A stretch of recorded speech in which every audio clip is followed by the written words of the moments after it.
The glass shattered before Sophie Lane even realized her hand had slipped. For one terrifying second, everything in the Sterling Crown Casino went silent. No music, no laughter, no clinking champagne glasses. Only the soft drip of red wine sliding down the front of a black Italian suit that probably cost more than Sophie made in 6 months. She stood frozen in the center of the private ballroom, surrounded by chandeliers, gold walls, polished marble, and people who had never once looked at her, unless they wanted something cleaned, carried, or corrected. Her fingers still gripped the silver tray. Her heart stopped. The man in front of her did not move. He was tall, broad-shouldered, and terrifyingly still. His black suit hugged him with quiet violence.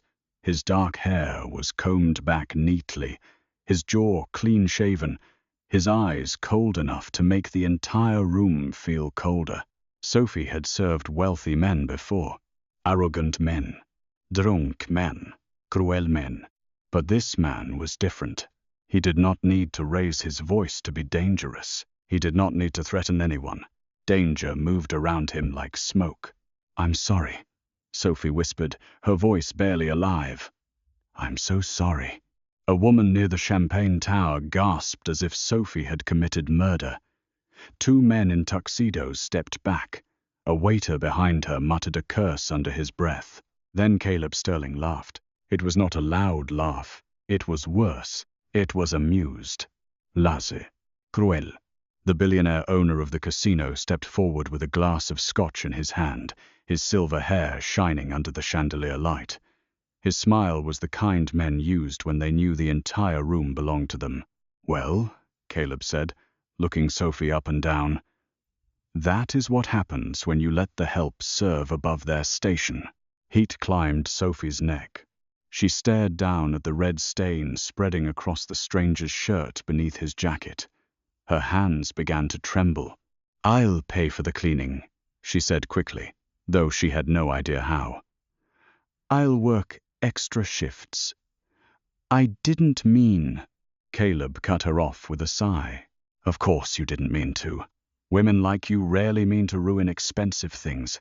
You just do." A few people laughed. Softly at first. Then more joined in. Because in rooms like this, cruelty became entertainment when the right man delivered it. Sophie felt the sound enter her chest like broken glass. She had been laughed at before. In the laundry room, when her uniform pulled too tight across her hips. In the service elevator, when guests saw the dark circles under her eyes. At the front desk when rich wives complained that she smelled like bleach instead of perfume. But never like this. Never in front of 100 people. Never while standing before a man who looked like he could end her life with one quiet word. Caleb turned toward the security guards near the door. "Remove her," he said, "and make sure she doesn't work in this city again." Sophie's breath caught. "No," she whispered before she could stop herself. Caleb's eyes returned to her. "No?" Her throat tightened. Her mother's hospital bill flashed through her mind. The rent notice taped inside her kitchen cabinet. The medicine bottle she had counted pill by pill that morning. "I need this job," Sophie said, her voice shaking. "Please." "It was an accident." Caleb smiled wider. "That's the tragedy of people like you, miss." "Sophie," she said quietly. "Miss Sophie." He leaned closer, his voice soft enough to sound intimate and cruel enough to make her stomach twist. "You always need something." The guards started toward her. Sophie stepped back, but there was nowhere to go. Then the man in the stained black suit moved. Not much, only one step. But that single step placed his body between Sophie and the guards. The room changed. The laughter died first. Then the music. Then the air itself. The guards stopped, as if they had walked into an invisible wall. Caleb's smile faded slightly.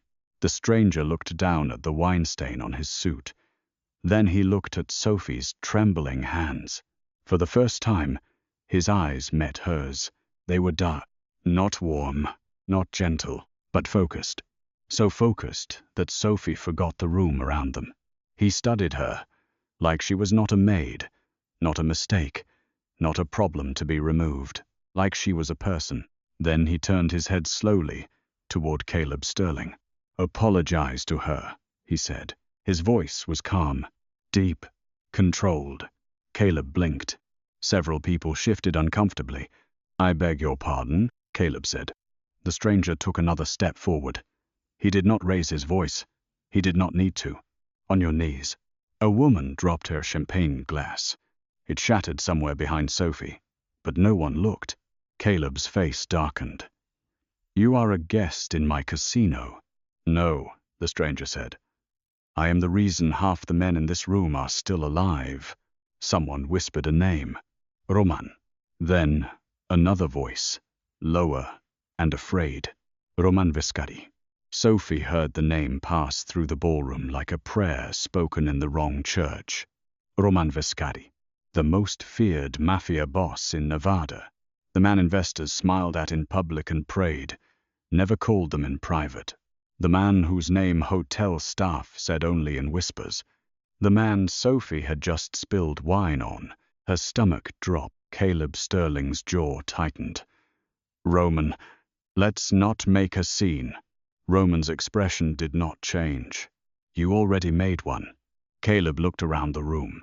Every billionaire, politician, investor, celebrity, and silent criminal watched him now. Sophie could not breathe. Roman Vescari reached into his jacket. The guard stiffened, but he only removed a white handkerchief and wiped a drop of wine from his wrist. "One apology," he said. "One knee. Then I decide whether this evening continues." Caleb's face turned red. "This is absurd." Roman stepped closer. "No," he said quietly. "Absurd is humiliating a woman because she cannot afford to humiliate you back." The words hit Sophie harder than the laughter had. Her eyes burned. She looked away quickly, ashamed that she wanted to cry. Caleb stared at Roman for a long moment. Then something Sophie never expected to see happened. The richest man in the room lowered himself to one knee. Gasps rippled through the ballroom. Caleb Sterling looked up at Sophie Lane with murder in his eyes and humiliation carved across his face. "I apologize," he said through his teeth. Roman did not look satisfied. He looked bored. "To her," he said. Caleb swallowed. "I apologize, Sophie." Her name sounded poisoned in his mouth. Sophie stood behind Roman Vescari, shaking so hard she feared the tray would fall from her hands. Roman turned slightly, his gaze landing on her again. "You may go," he said softly. She blinked. "What?" "You do not need to stand here while wolves pretend to be civilized." Her breath trembled. She should have thanked him. She should have run. Instead, she stared at him, because no powerful man had ever protected her without making her feel smaller. Roman's eyes held hers for one dangerous second longer. Then he turned back to Caleb. Sophie walked away with every eye in the ballroom burning into her back. And she knew, with a cold certainty that settled deep in her bones, that Roman Vescari had not saved her. He had marked her here, not with his hands, not with his name, but with his attention. And in Las Vegas, attention from a man like Roman was never safe. Sophie made it to the service corridor before her knees nearly gave out. The moment the ballroom doors shut behind her, sound returned to the world. Her own breathing, the distant bass of music through the walls, the squeak of her shoes against polished floor. A kitchen worker named Maria grabbed her arm near the linen closet.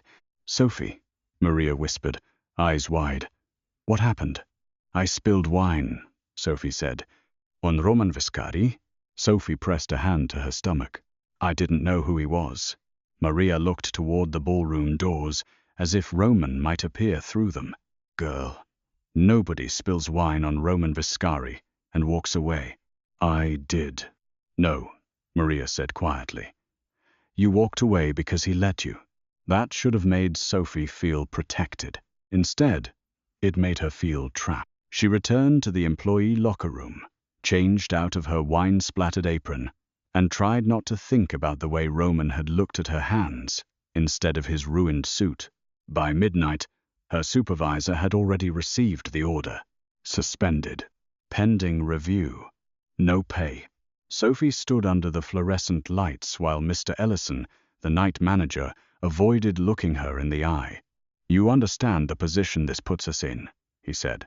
"I understand," Caleb Sterling embarrassed himself, "and want someone poorer than him to punish." Mr. Ellison flinched. Sophie had never said anything like that at work before.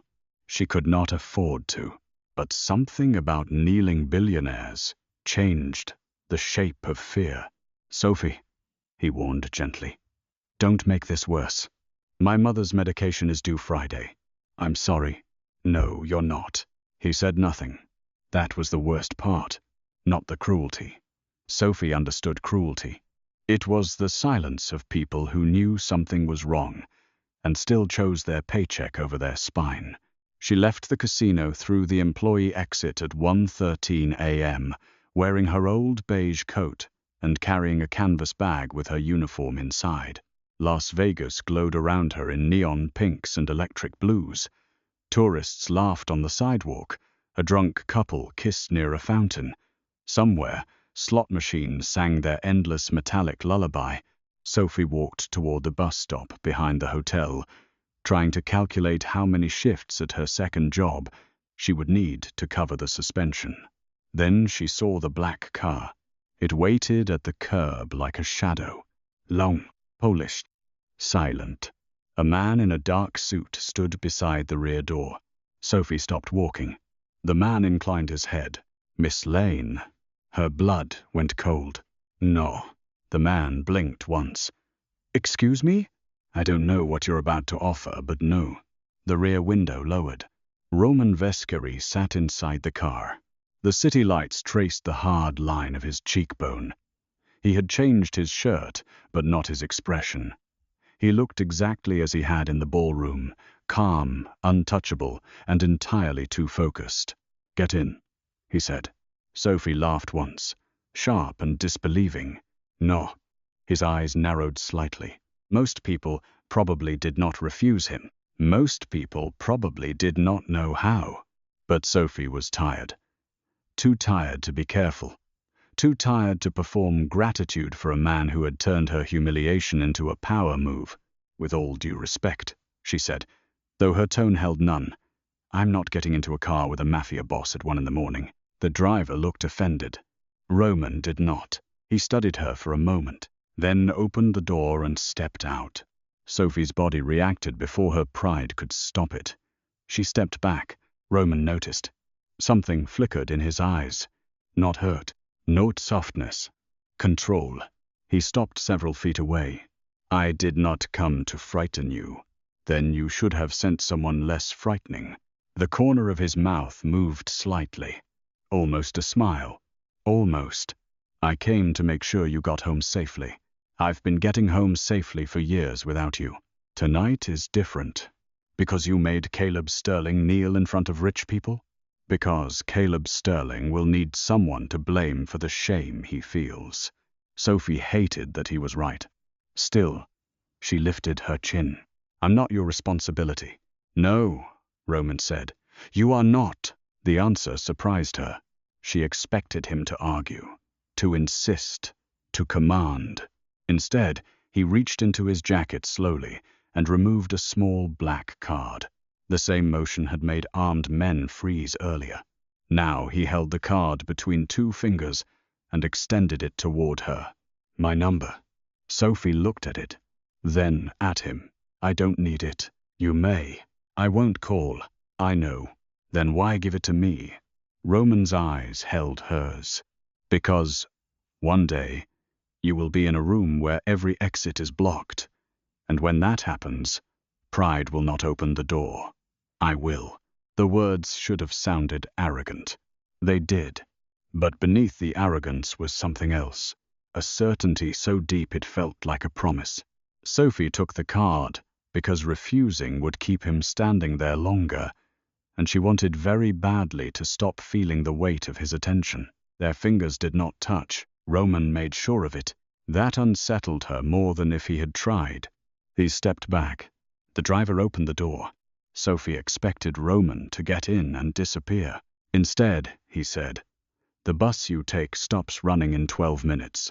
Walk faster." Her mouth fell open. "How do you know what bus I take?" Roman looked down the street where the bus sign flickered beneath a dying light. "It is the only one that runs past the employee exit at this hour." For some reason, that answer embarrassed her. Not because it was invasive, because it was observant, because he had noticed the world she lived in. She turned away before he could see her confusion. "Good night, Mr. Vescari." "Roman." She stopped. "That's not happening. This time." He almost smiled. "Good night, Sophie." She hated the way her name sounded in his voice. Not poisoned, not small, important. She walked to the bus stop without looking back. But when the bus arrived, she glanced through the window. The black car was still there, not following, not leaving, just waiting until the bus pulled away. And for the first time in a long time, Sophie did not feel invisible. She felt seen, which was far more dangerous. By morning, Sophie's suspension had become termination. The email arrived at 6:42 a.m., right as she stood in her tiny kitchen, pouring instant coffee into a chipped mug. Effective, immediately. Violation of service standards. Endangerment of guest relations. No severance. No reference. She read the email 3 times before her vision blurred. Her apartment was small. 1 bedroom with cracked tiles, a noisy heater, and a window that faced the brick wall of another building. Her mother's pill organizer sat on the counter beside a stack of unopened medical bills. Sophie's phone buzzed. A text from the hospital. Payment overdue. She closed her eyes. For 10 seconds, she let herself break. Not loudly, not dramatically. Just one hand over her mouth, one palm flat against the counter, her shoulders trembling beneath the weight of everything she could not afford to lose. Then she washed her face, changed into jeans and a sweater, and went to the hospital. Her mother, Sophie Lane, was asleep when Sophie arrived. The machines beside the bed hummed softly. Pale morning light filtered through the blinds, washing the room in gray. Sophie sat beside her and took her hand. "I messed up," she whispered. Elaine's eyes opened slowly. Even sick, Sophie's mother could read her face like a book. "Oh, baby. I lost the hotel job." Elaine squeezed her fingers weakly. "We'll figure it out." Sophie laughed softly, but it came out broken. People said that when they had no idea how, she stayed for an hour, pretending not to panic every time a nurse walked past with paperwork. When she left the hospital room, 2 men in suits were waiting near the elevators. Sophie stopped. One of them was Roman's driver from the night before. "Miss Lane?" he said. "No. You have not heard what I'm going to say." "I don't need to." The answer is no. The second man exchanged a glance with the first. Then, a familiar voice spoke behind them. "Move." The men stepped aside instantly. Roman Vescari stood at the end of the corridor, dressed in a charcoal suit beneath a black overcoat. He looked completely wrong under hospital lighting. Too powerful. Too dark. Too controlled for a place where people cried into vending machine coffee.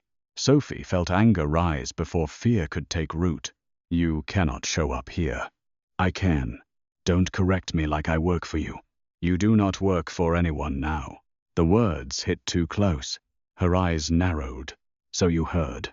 "I heard Sterling fired you before sunrise." "And did you come to enjoy the consequences of your performance last night?"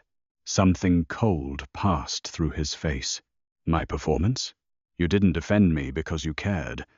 You did it because Caleb insulted you by insulting someone in your vicinity." Roman's gaze sharpened. "You think I made him kneel for my pride. I think men like you don't do anything unless it feeds your power."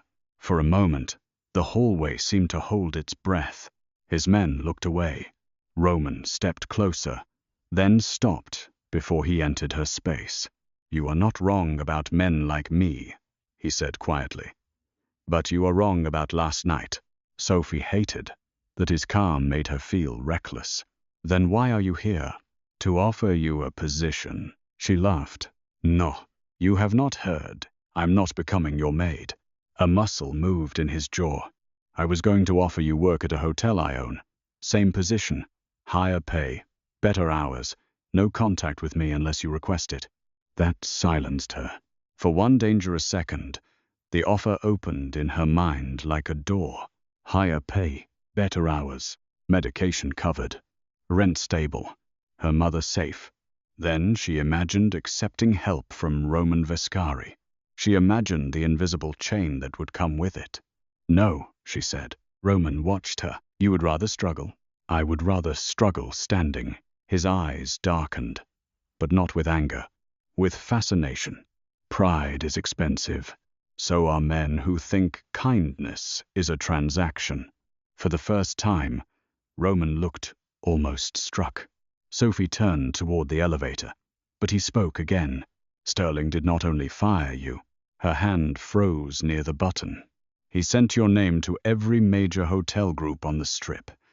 By noon, no luxury property in Las Vegas will hire you." Her stomach dropped. Roman continued, voice controlled. "He also filed an internal complaint accusing you of intentional misconduct." Sophie turned slowly. "What?" "He wants you afraid enough to leave the city, or desperate enough to apologize publicly." The hallway tilted slightly. "That's insane." "Yes, he can't do that. He can do many things." Sophie looked at Roman's face, searching for manipulation. "You knew this would happen." "I expected it." "And you didn't stop it?" His eyes hardened. "I can stop bullets. I can stop men. I cannot stop a coward from using paperwork before he sends it." The truth of that made her angrier because it felt too real. Roman reached into his coat and removed a folder. "My attorney has already prepared a response. You can use it without owing me anything." Sophie stared at the folder. No gifts. No flowers. No jewelry. A legal response. Something practical. Something she needed. Her throat tightened. "I said I don't want your help. I heard you. Then why keep offering?" Roman's gaze moved briefly toward the hospital room where her mother slept. When he looked back, his voice was lower.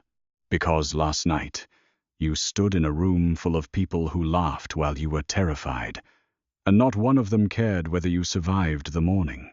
Sophie swallowed. His words were too precise, too close to the wound. "I don't need pity." "No," he said. "You need ammunition." She looked at the folder again, then at him. "You're not a good man." "No." "Then why are you doing this?" Roman took a long breath. For the first time, he looked away first. "I have been asking myself the same question." The elevator doors opened. Sophie stepped inside without the folder. Roman did not follow, but just before the doors closed, he said, "Sterling is not finished with you." The doors slid shut. Sophie leaned against the wall and closed her eyes. The black card burned inside her coat pocket. She hated that she still had it. She hated more that she felt safer knowing it was there. Caleb Sterling's next move came that afternoon. By 3 p.m., Sophie's face was circulating through employee message groups across Las Vegas. A blurry screenshot from the casino ballroom. Her standing with the spilled wine. Roman Vescari in front of her. Caleb Sterling on one tee. The caption changed, depending on who shared it. "Maid seduces Mafia Boss after casino scandal." "Hotel worker causes billionaire humiliation." Roman Vescari's new girl. By evening, strangers had found her social media. By night, reporters were outside her apartment building. Sophie stood behind her curtain, watching cameras flash in the parking lot below. Her phone buzzed until she turned it off. Maria had called 7 times. Mr. Ellison twice. Unknown numbers filled the screen. Then someone threw a rock through her living room window. Glass exploded inward. Sophie screamed and dropped to the floor. Cold night air rushed into the apartment. A folded note landed among the glass. She crawled toward it with shaking hands. 2 words were written in black ink. Apologize publicly. Her first instinct was to call the police. Her second was to laugh, because men like Caleb Sterling owned men like that too. Then, headlights flooded the broken window. Not police lights. Black SUVs. 3 of them. Doors opened below. Men in dark suits moved with terrifying coordination. Sophie's phone rang. Unknown number. She knew before answering. "What did you do?" she whispered. Roman's voice came through calm and controlled. "I sent protection. I didn't ask for protection." "No, you asked for nothing. That has become inconvenient. There are reporters outside. They will leave." "Did you send them too?" A pause. Then, colder. "No." Sophie's breath shook. Someone knocked on her apartment door. She grabbed a kitchen knife from the counter. Roman's voice sharpened. "Sophie, how do you know someone is at my door?" "My men are at your door." She froze. Another knock. "Miss Lane," a voice called. "Mr. Vescari sent us." Sophie backed away. "I can't do this." "Yes, you can." "No, you don't understand. People like Caleb don't just ruin jobs, they ruin lives. My mother is in a hospital bed. I have nowhere to go. I have no money for lawyers, no security, no family with power. I am 1 bad week away from losing everything." Her voice broke on the last word. Silence. Then Roman said, very quietly, "Open the door." Something in his tone changed. "Not command. Not manipulation. Foul." Sophie opened the door. 2 men stood there. One older, one younger. Both armed, though they tried not to make it obvious. "Miss Lane," the older one said gently, "we need to move you away from the windows." "I'm not leaving with you." "You do not have to leave," he said, "but the glass needs to be secured." Sophie looked past them down the hallway.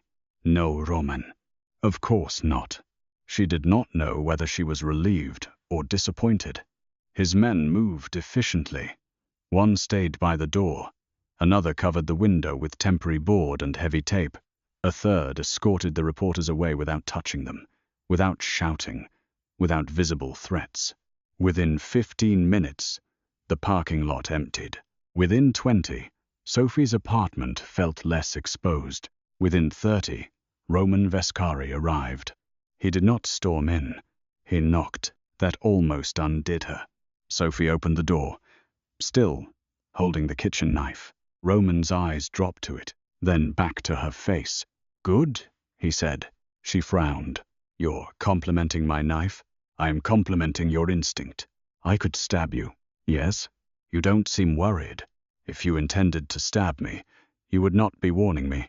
She hated that he made sense. He stepped inside only when she moved aside. The apartment suddenly looked smaller with him in it, not because he judged it. He did not look around with disgust or pity. That was worse. He looked at everything as if every crack, every unpaid bill, every second-hand chair told him something he would remember. Sophie crossed her arms. "You need to leave. You need to pack." "No." "Sophie." "No," she snapped. "You do not get to appear with SUVs and orders and decide where I sleep." Roman looked at the broken window, then at the note on the floor, then at her. "Sterling sent men to scare you tonight. Tomorrow he may send men who do not stop at glass." Fear moved through her so sharply she had to look away. Roman's voice lowered. "You can hate me from somewhere secure." That almost made her smile. Almost. "I'm not staying in your house. Not my house. A private residence with staff. Separate rooms. My men outside. You may leave whenever you wish." "And my mother?" "Already guarded." Sophie's head snapped up. "What?"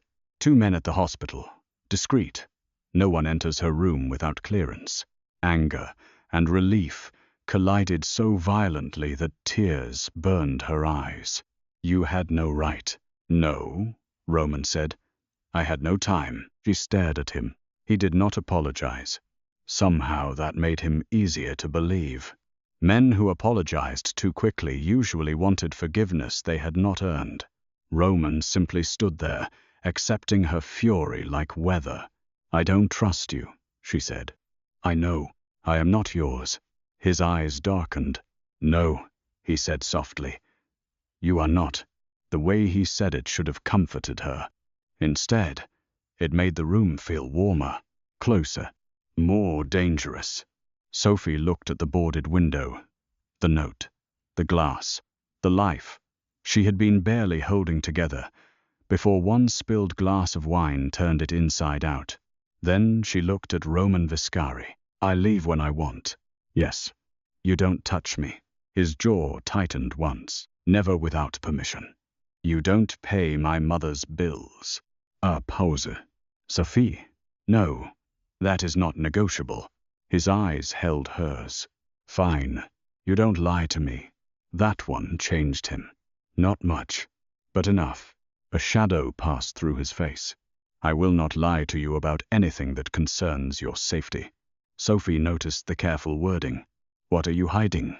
Roman stepped closer, stopping just outside her reach. The kind of truth that gets innocent people killed. Her hand tightened around the knife. Then maybe I should know it. Not yet. The answer should have made her refuse. Instead, it confirmed something she had already feared. This was bigger than a stained suit. Bigger than Caleb's pride. Bigger than her. Sophie packed one bag. Roman carried it without asking. And when they walked out of the apartment, cameras flashed from across the street where one remaining reporter hid behind a car. Roman moved instantly, not toward the reporter, toward Sophie. He stepped beside her, blocking the lens with his body, one hand hovering near her back but never touching. Keep walking, he said. His voice was calm, but his eyes promised violence. Sophie walked beside him into the night. For the first time, she understood the strange terror of being protected by a man who could destroy anything that came close, and the stranger terror of wanting, just for one breath, to lean into it. The private residence was not a house. It was a glass mansion on the edge of the desert, hidden behind iron gates and cypress trees, far from the neon hunger of the Strip. Sophie stepped out of the SUV and stared. Absolutely not. Roman stood beside her. You said that already. I'm saying it again with more architectural context. His mouth almost moved. The mansion glowed with warm interior light. Beyond it, the desert stretched black and endless beneath a sky full of hard silver stars.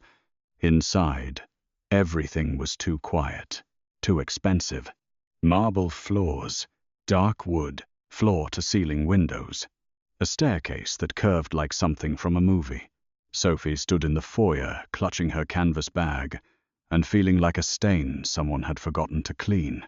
Roman's housekeeper, Mrs. Bell, greeted her with kind eyes and no questions.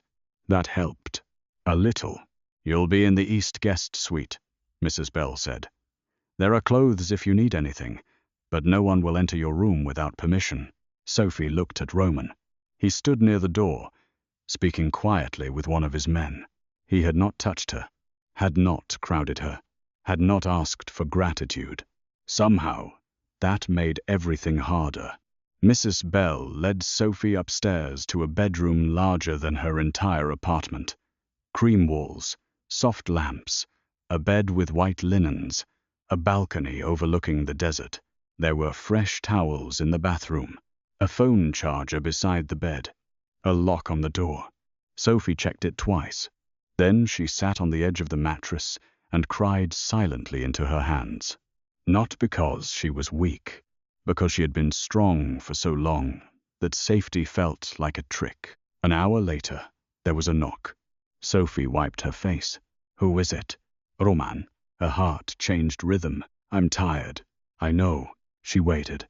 He did not try the door, did not command, did not leave either. What do you want? She asked. To tell you your mother is safe. She has eaten. Her nurse says she is asking for you. Sophie closed her eyes. Relief went through her so sharply it hurt. Thank you. A pause. You are welcome. She thought he would leave. He did not. Sophie? Yes? Sterling will release another story tomorrow. Her eyes opened. What kind of story? The kind designed to make you ashamed enough to disappear. She stood and walked to the door, opening it just a few inches. Roman stood in the hallway, one hand in his pocket, his jacket removed, his black shirt rolled at the sleeves. The wine stain was gone, but she could still see it. What story? She asked.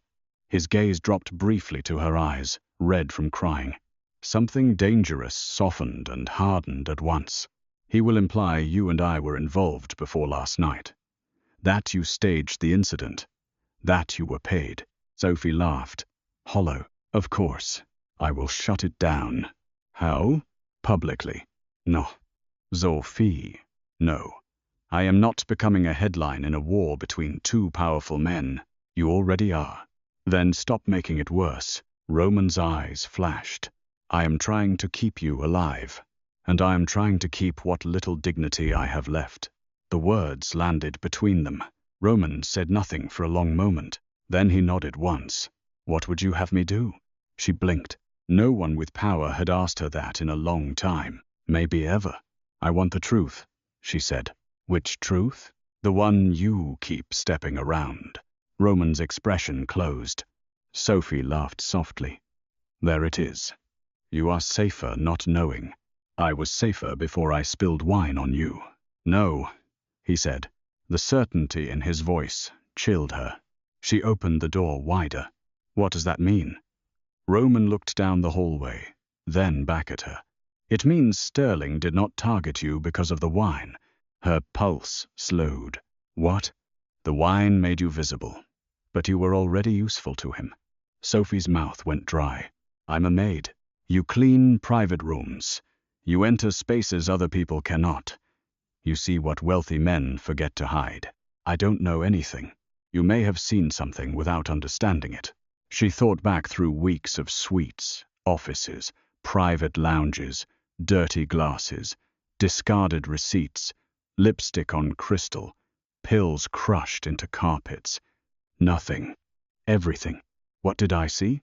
Roman's voice lowered. 3 nights ago, you cleaned Sterling's private gaming salon after a closed meeting. Did you find a black velvet envelope? Sophie frowned. Memory came slowly. A room heavy with cigar smoke, cards scattered on the table, a broken cufflink near the bar, a black envelope beneath a chair. I gave it to Lost and Found. Roman's jaw tightened. What was in it? I didn't open it. Did anyone see you take it? I don't know. His expression changed completely. The cold man returned. Not at her, around her, like armor locking into place. Sophie, he said carefully, that envelope contained financial records connecting Caleb Sterling to money laundering, political bribery, and at least 3 disappearances. Her skin went cold. No. Yes. I gave it to Lost and Found. It never arrived. I signed the log. The log was altered. Sophie stepped back. The hallway seemed to tilt. Roman moved as if to steady her, then stopped himself. His hand lowered slowly.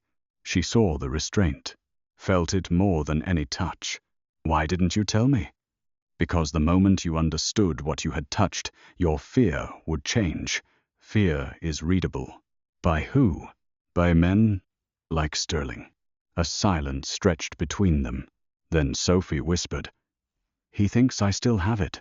Yes, but I don't. I believe you. She searched his face. Why?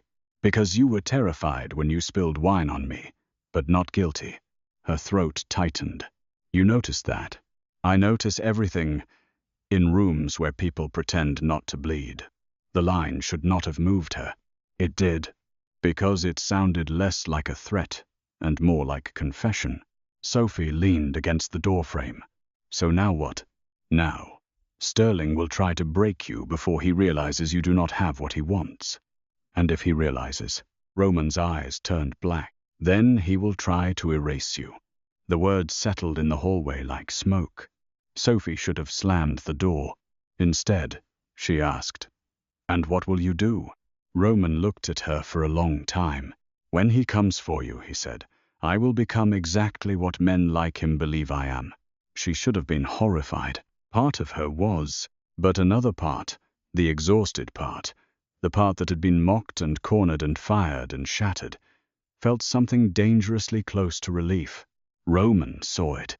His voice softened by 1 degree. "Do not confuse my violence with goodness." Sophie met his eyes. "Do not confuse my fear with weakness." For the first time, Roman Vescari smiled. Not kindly, not fully, but as if she had surprised him in a way he wanted to experience again. "Good night, Sophie." He walked away. She shut the door and locked it. But long after the mansion went quiet, Sophie stood in the dark, staring at the desert outside her window, wondering what kind of woman started feeling safe in the house of a monster, and what kind of monster knocked before entering. The next 3 days moved like a fever. Caleb released the story. The media devoured it. Sophie Lane became a name. Strangers debated over breakfast. Some called her a gold digger. Some called her a victim. Some said Roman Vescari had finally found a weakness. That word followed her everywhere. Weakness. Roman hated it. Sophie could tell because every time someone said it on television, the room grew colder. He never yelled, never threw anything, but his silence sharpened. From the mansion library, Sophie watched him take calls in Italian, English, and sometimes a language she did not recognize. He moved through crisis like a man born inside storms. Men came and went. Lawyers, security chiefs. One senator who looked pale when he left. Roman did not include Sophie in his world, but he did not hide her away like an embarrassment either. He gave her access to the garden, the library, the kitchen, the secure phone line to call her mother, and the freedom to refuse him at every turn. She refused often. When he sent breakfast to her room, she brought it downstairs and ate in the kitchen with Mrs. Bell. When he offered a driver to the hospital, she asked for Maria to come with her. When he had a doctor review Elaine's chart, Sophie demanded the doctor explain everything to her first. Roman allowed all of it. That unsettled her more than control would have. Because control, she understood. Respect felt suspicious. On the 4th night, Sophie found him in the library. Rain moved over the windows, rare and soft, turning the desert glassy black. Roman stood by the fireplace with a drink untouched in his hand. "You look like a villain in a movie," Sophie said from the doorway. He turned. "And you walk into rooms too quietly for someone who claims to fear me." "I do fear you." "Not enough." She stepped inside. "Maybe I'm learning the difference between fear and instinct." His eyes stayed on her. "That difference gets people killed. So does trusting no one." Roman looked back toward the fire. Sophie walked to the bookshelf, running her fingers over the spines. First editions, poetry, history, books in languages she couldn't read. "You actually read these?" "Some." "Which ones?" "The ones with unhappy endings." She glanced at him. "Of course." His mouth shifted. "You disapprove?" "I think men like you probably enjoy tragic endings because they don't require change." Roman's eyes returned to her. For a moment, something moved beneath the surface. Something old. Something wounded. "You speak very freely for a woman in my house. You said I could leave whenever I wanted." "You can. Then I'm not trapped." "No. Then I'm not your prisoner." His gaze dropped briefly to her mouth. "No." The air changed. Not obviously. Nothing dramatic happened. No music swelled. No thunder cracked. But Sophie felt the space between them become aware of itself. Roman set his drink down. Slowly. As if sudden movement might break something neither of them had named. "You should go upstairs," he said. Her pulse quickened. "Why?" "Because I'm trying to remember the rules you gave me." The room became too warm. Sophie should have walked out. Instead, she said, "You remember them. Yes. Then what's the problem? Roman looked at her fully. The problem is that I remember your hands shaking in that ballroom. I remember Sterling looking at you like you were disposable. I remember you standing in your apartment with a knife, pretending you were not afraid. I remember every time you say no to me like it costs you nothing. His voice lowered, and I am beginning to dislike how much I remember. Sophie's breath caught. No man had ever spoken desire to her like that. Not as flattery, not as hunger only, as disturbance, as inconvenience, as something powerful enough to anger him. She gripped the bookshelf behind her. I'm not easy, she whispered. Roman's eyes darkened. I know. I don't fall for men because they protect me. I know. I don't belong in your world. No, he said. You make it look worse by comparison. The words struck deeper than compliments would have. Sophie looked away first. That felt like losing. Roman stepped closer. Only one step, still plenty of space between them, but enough for her to smell rain on his clothes and cedar from the fire. Look at me, he said, softly, not commanding, asking without the shape of a question. She did. His expression was controlled, but his eyes were not. For the first time, Sophie saw the denial. He did not want this. Not because he didn't want her, because he did. And wanting her made him less untouchable. I will not touch you, he said. But if you stay in this room, Sophie, I will want to. Her heart pounded. She should have hated him for saying it. She should have run. Instead, she felt the honesty of it move through her like heat. She left. Not because she wanted to, because some doors, once opened, could not be closed gently. At the stairs, she looked back. Roman still stood by the fire, one hand clenched at his side, a man feared by the entire city, obeying a rule given by a hotel maid. Sophie went upstairs with trembling knees. That night she dreamed of red wine, black suits, and a hand that almost touched her but stopped. The betrayal came from the one place Sophie thought was still hers, Maria. It happened the following afternoon at the hospital. Sophie had insisted on visiting her mother in person. Roman allowed it, though his jaw made it clear the decision displeased him. 2 guards waited outside Elaine's room. Maria met Sophie in the cafeteria with coffee and tears in her eyes. I was so worried, Maria said, hugging her tightly.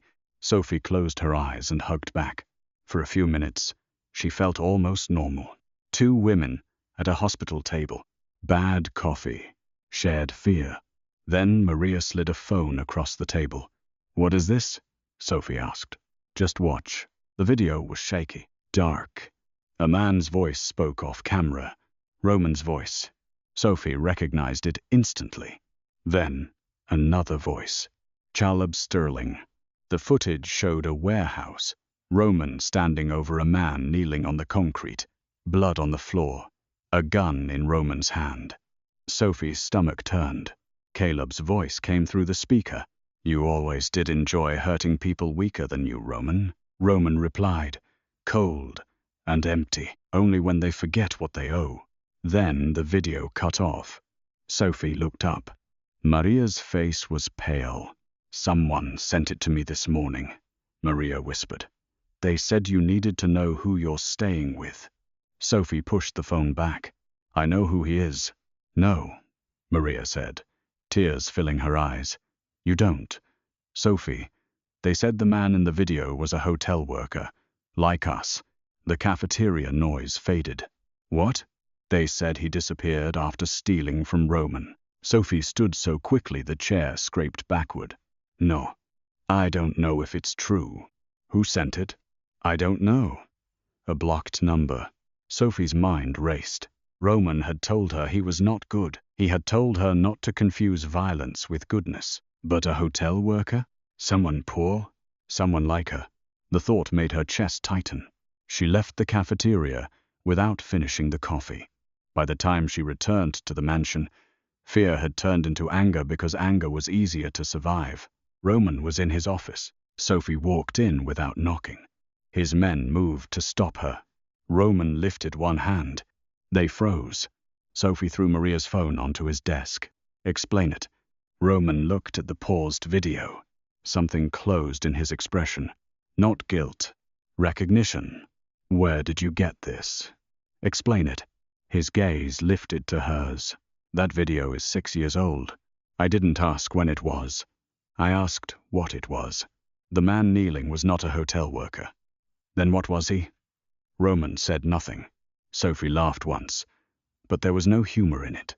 There it is again. The truth that gets innocent people killed. His eyes sharpened. You do not understand what you are looking at. Then help me understand. I cannot, or will not. Sophie? No. Her voice broke, and she hated it. Do not say my name like that. Do not stand there after bringing me into your house, protecting my mother, looking at me like I matter, and then expect me to accept half-truths because your world is complicated. Roman rose slowly from his chair. My world is not complicated. It is brutal. Then, why am I in it? The question hit harder than she expected. Roman went still. Sophie's eyes burned. Am I a witness? A liability? A symbol? Something you rescued because Caleb embarrassed you? Or am I just another thing you don't want Sterling to take?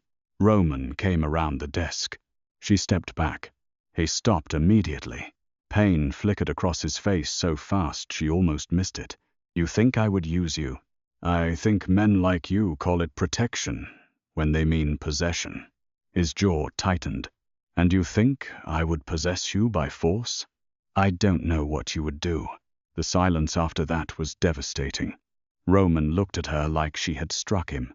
Not because the accusation offended his pride, because some part of him feared she was right. When he spoke, his voice was low. The man in the video was a trafficker who used Sterling's hotels to move girls across state lines. He wore a hotel uniform because Sterling gave him one. He was not poor. He was not innocent. And by the time I found him, 3 women were already dead. Sophie's breath stopped. Roman's eyes were hard now, not defensive, haunted. I did hurt him. I would do it again. The room seemed to darken. Why didn't you tell me? Because I did not want you looking at me the way you are looking at me now. The honesty disarmed her. Roman looked away. I can survive fear. I can survive hatred. I have survived both from better people than Caleb Sterling. His voice lowered. I did not want it from you. Sophie's anger cracked. But before she could speak, Roman's phone rang. He looked at the screen. His entire face changed. What? He answered. A pause. Then every man in the room seemed to sharpen. Roman's eyes moved to Sophie. Lock down the hospital, he said into the phone. Sophie went cold. What happened? Roman ended the call. Your mother's room was approached by a man dressed as a nurse. My guard stopped him. Sophie's hand flew to her mouth. Is she okay? Yes. I need to go. No. The word was immediate. Absolute. Sophie stared at him. Move. Sophie, listen to me. My mother is safe because my men stopped him. If you go now, you give Sterling exactly what he wants. I don't care what he wants. Roman stepped closer, controlled but intense. I do. Get out of my way. No. The air cracked. His refusal hit every fear she had, every warning, every reason she should never have entered his car, his house, his world. You said I could leave whenever I wanted. Roman's face went pale beneath his controlled expression. I did. Then move. His men looked at him. For one long second, Sophie thought he would refuse. She saw the war inside him, the protector, the possessor, the man who could command anything except her trust. Then Roman stepped aside. The movement cost him. She could see it. But he did it. Sophie walked past him. At the door, his voice stopped her. If you leave now, I cannot protect you the same way. She looked back, tears in her eyes. Maybe I need to remember how to protect myself. She left the mansion with one guard, trailing her at a distance, she demanded. Roman did not follow. That hurt more than if he had. Sophie never made it to the hospital. The SUV was hit 2 blocks from the main road. Not by accident. A white delivery van slammed into the passenger side with enough force to spin the vehicle across the wet pavement. Sophie's head struck the window. Metal screamed. Glass burst. The guard in front cursed and reached for his weapon. Then men in grey masks surrounded the wreck. Everything happened in fragments. Rain on the windshield, blood on the driver's temple, a hand pulling Sophie from the back seat, her knee hitting asphalt, a cloth over her mouth, the smell of chemicals, the black card falling from her coat pocket into the gutter, Roman's number disappearing beneath rainwater. When Sophie woke, she was tied to a chair beneath crystal chandeliers. For one disoriented moment, she thought she was back in the Sterling Crown ballroom. Then she realized she was somewhere worse. A private casino salon. No windows, red walls, gold ceiling, a poker table stained with old cigar burns. Caleb Sterling sat across from her, drinking scotch. His face still bore the memory of kneeling. "Miss Sophie," he said warmly, "you have caused me an extraordinary amount of trouble." Sophie's mouth was dry. Her wrists burned against the rope. "If you hurt my mother, your mother is alive. For now." Rage cut through the fear. Caleb smiled. "There she is, Roman's little maid with a spine. I'm not Roman's anything." "No?" He leaned forward. "That is unfortunate, because he is certainly yours." Sophie said nothing. Caleb studied her, amused. "I've known Roman Vescari for 15 years. I have watched men beg him, betray him, bleed for him. I have seen women try to catch his eye wearing diamonds worth more than your apartment building." His smile faded. "And then you spill wine on him, tremble like a frightened animal, and suddenly he risks a war." Sophie's heart pounded. "He doesn't care about me." Caleb laughed softly. "You poor girl. You still think care is gentle." He stood and walked behind her chair. Sophie forced herself not to flinch. "Roman cares the way men like him care. Destructively, possessively, completely. He will burn down half this city tonight if I ask correctly. What do you want?" "The envelope." "I don't have it." "Yes, I know that now." Sophie went still. Caleb leaned close to her ear. "But Roman does not know I know." Cold moved through her. "You're using me." "Of course." "For what?" Caleb walked back into view. "For a signature. A surrender. A very old debt between kings." The door opened. A large screen on the wall flickered to life. Roman appeared on it. He stood somewhere dark, rain sliding off his black coat, his face carved from fury. For the first time since Sophie had met him, he did not look controlled. He looked lethal. "Sophie," he said. Her chest cracked at the sound of her name. "I'm okay," she lied. Roman's eyes moved over her face, her wrists, the bruise near her temple. Whatever he saw changed him. Caleb stepped into frame beside Sophie. "She is alive," he said. For now. Roman did not look at him, only at Sophie. "Did he touch you?" The question was quiet, more terrifying than shouting. Sophie swallowed. "No." Roman finally looked at Caleb. "You have one chance to return her." Caleb smiled. "Still giving orders while she's tied to my chair. That is why I always admired you, Roman. Your arrogance survives even obvious defeat. What do you want?" "Transfer control of the Mirage Harbor development to me. Publicly withdraw your challenge to my gaming license. Deliver the evidence you stole from my envelope. Then disappear from Las Vegas for 1 year." Roman stared at him. "No."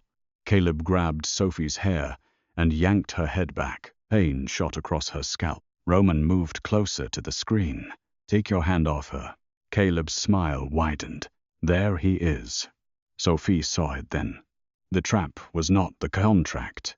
It was Roman's rage. Caleb wanted him uncontrolled, violent, public, guilty. Roman, Sophie said, forcing her voice steady. Don't. His eyes snapped to hers. For one breath, the room disappeared. She saw him in the hallway, stepping aside so she could leave. In the library, obeying her rules. At the ballroom, looking at her hands. Do not give him everything because of me, she said. Caleb tightened his grip. Roman's face went cold enough to kill. She is not a bargaining chip, he said. Caleb laughed. No, Roman. She is much worse. He leaned toward the camera. She is proof you can be made human. The screen went black. Caleb released Sophie's hair. She sucked in a breath. You don't understand him, she said. Caleb raised an eyebrow. I understand men like Roman perfectly. No, Sophie whispered, you understand his violence, not his restraint. For the first time, Caleb's smile faltered. Then the lights went out. Darkness swallowed the room. A second later, gunfire erupted outside the door. Caleb cursed. Sophie's heart slammed against her ribs. Men shouted. Glass shattered. Emergency red lights flickered on, bathing the salon in blood-colored light. The door exploded inward. Roman Vescari entered through smoke and splintered wood, like something built from wrath. His black coat was wet from rain. Blood marked one side of his face, though Sophie could not tell if it was his. A gun rested in his hand, steady and low. Behind him, men moved with silent precision. But Sophie saw only Roman. His eyes found hers. Everything in him changed. The violence did not disappear. It redirected. Sophie, he said. Caleb grabbed her from behind, pressing a knife to her throat. Roman stopped. Every man in the room stopped. The red emergency lights flickered. Rain hammered somewhere above them. Sophie felt the blade against her skin. Drop the gun, Caleb said. Roman did. Immediately, the weapon hit the floor. Sophie's eyes filled. Caleb laughed breathlessly. Oh, this is beautiful. Roman stood very still. His gaze remained on Sophie's face. Not the knife. Not Caleb. Here. Are you hurt? He asked. Sophie almost broke. You dropped your gun. I asked if you were hurt. Caleb pressed the blade closer. She will be if you move. Roman's eyes finally shifted to him. I do not need to move to kill you. Caleb's smile twitched. You think this is romance? You think she'll love you after seeing what you are? Roman's voice was quiet. No. That single word hurt more than Sophie expected. Roman continued. I think if she lives, she can hate me safely. That is enough. Sophie stared at him. Something inside her gave way. Not fear, not love exactly. Something between them. A truth too dangerous to name in a room full of guns. Caleb looked disgusted. You would lose everything for a maid. Roman's eyes did not leave Sophie. No. He took one slow step forward. I would lose everything for Sophie. Caleb's hand trembled. That was all Roman needed. A shot cracked from somewhere behind the ceiling vent. Caleb screamed as the knife flew from his hand. Roman moved faster than Sophie could breathe. He caught Caleb by the throat, slammed him against the poker table, and drove him down so hard the Scotch glass shattered beside his head. Men flooded the room. Sophie's ropes were cut. She tried to stand, but her legs failed. Roman caught her before she hit the floor. For 1 second, his arms closed around her. Solid, warm, shaking. Roman Vescari was shaking. Sophie, he breathed. She pressed her hand to his chest. His heart was racing. The untouchable man had a heartbeat after all. I'm okay, she whispered. His hand lifted toward her face, then stopped. Even now, even here, covered in blood and rain and fury, he remembered. Sophie looked at him through tears. You can touch me. His control broke quietly, not violently, not greedily. His hand cupped her cheek with such restraint that it hurt. His thumb brushed the bruise near her temple. His eyes closed for half a second. I should have followed you, he said. You let me leave. I almost didn't. I know. His eyes opened. The confession sat between them. Ugly, honest, human. Across the room, Caleb groaned. Roman's face hardened. He started to turn. Sophie caught his wrist. "Don't kill him."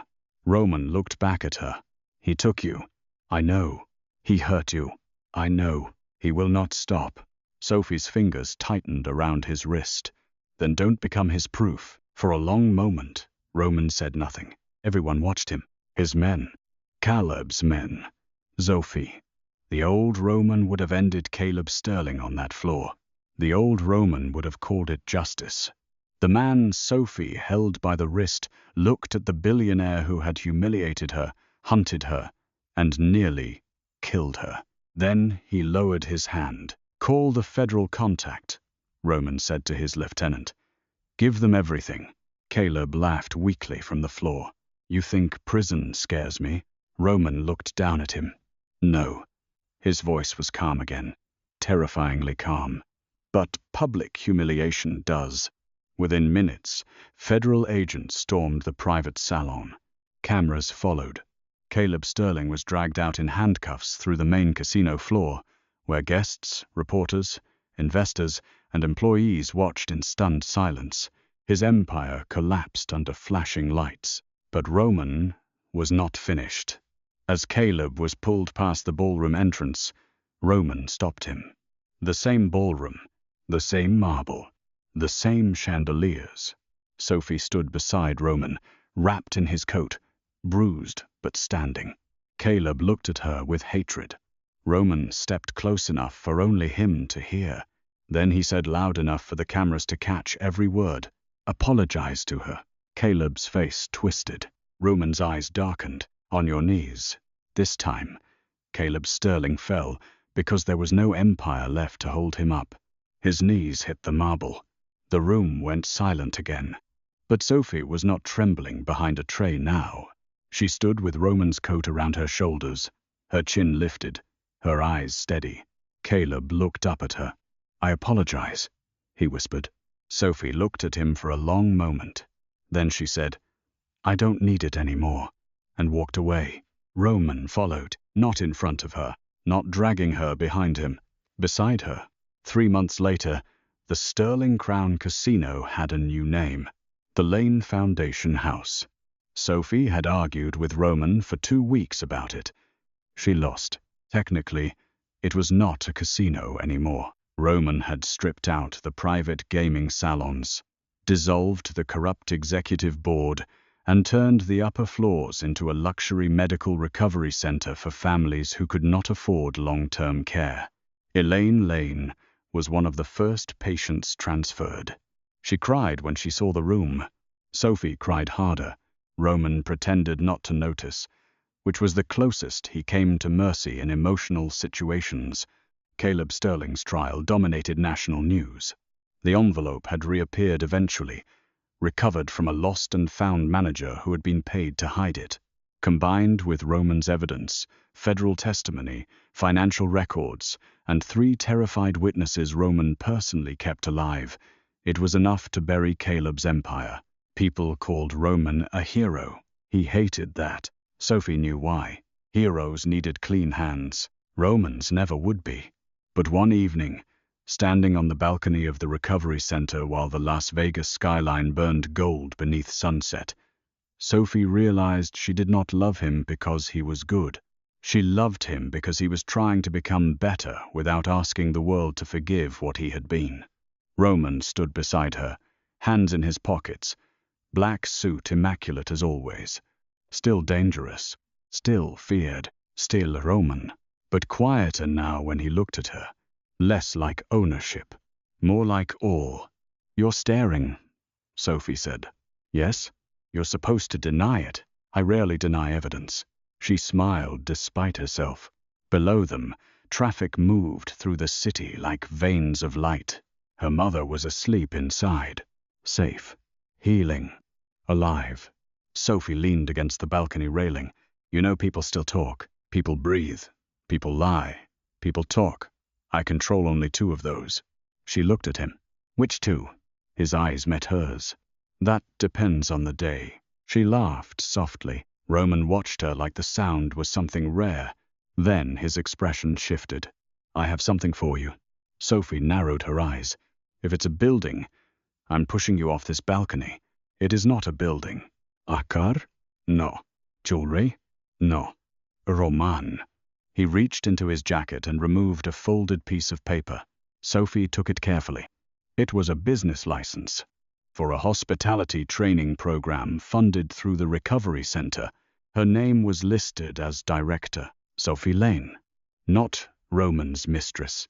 Not Roman's weakness. Not the maid from the scandal. Director.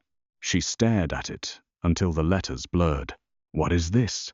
"A program for women leaving unsafe work, medical debt, abusive employers, or situations where men like Sterling decide their dignity is negotiable." Her throat tightened. "You did this?" "No," Roman said. "You will." Sophie looked up. "I don't know how to run something like this. You know exactly why it matters. The rest can be learned." Tears filled her eyes. Roman's face changed immediately. "I did not intend to make you cry. You're terrible at predicting normal emotional reactions." "Yes." She laughed through the tears.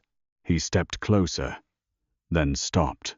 He still did that sometimes, remembering, waiting, letting her choose. Sophie reached for his hand. His fingers closed around hers with careful strength.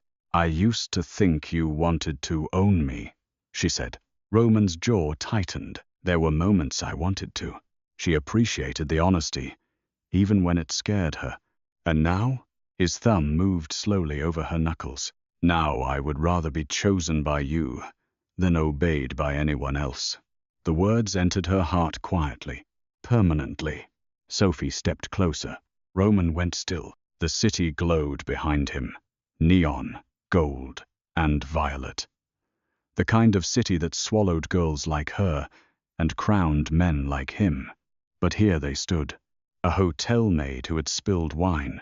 A mafia boss who had made a billionaire kneel. Both changed, both marked, both still dangerous in different ways. Sophie lifted her hand to his face. Roman closed his eyes at the touch. That was when she understood. Power had never made him vulnerable. Love had, and he was offering that vulnerability to her like a weapon laid carefully at her feet. "I'm choosing you," she whispered. His eyes opened. The darkness in them did not disappear. It softened around her. Only her. Roman lowered his forehead to hers. "I am not an easy man to love. I'm not an easy woman to protect." His mouth curved faintly. I noticed. For a moment, they simply breathed together above the city that had tried to break them. Then Roman kissed her.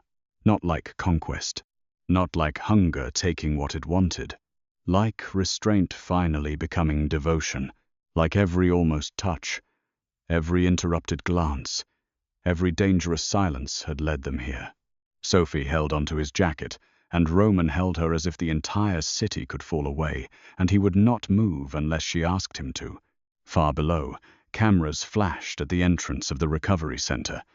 Reporters still wanted their story. The maid and the mafia boss. The scandal. The violence. The obsession. But they would never understand the truth. That love had not made Roman Vescari harmless. It had made him careful. It had not made Sophie Lane fearless. It had taught her that fear and trust could exist in the same heartbeat. And sometimes, the most dangerous man in the room was not the one who ruined you. Sometimes, he was the one who saw your trembling hands and made the world kneel for hurting you.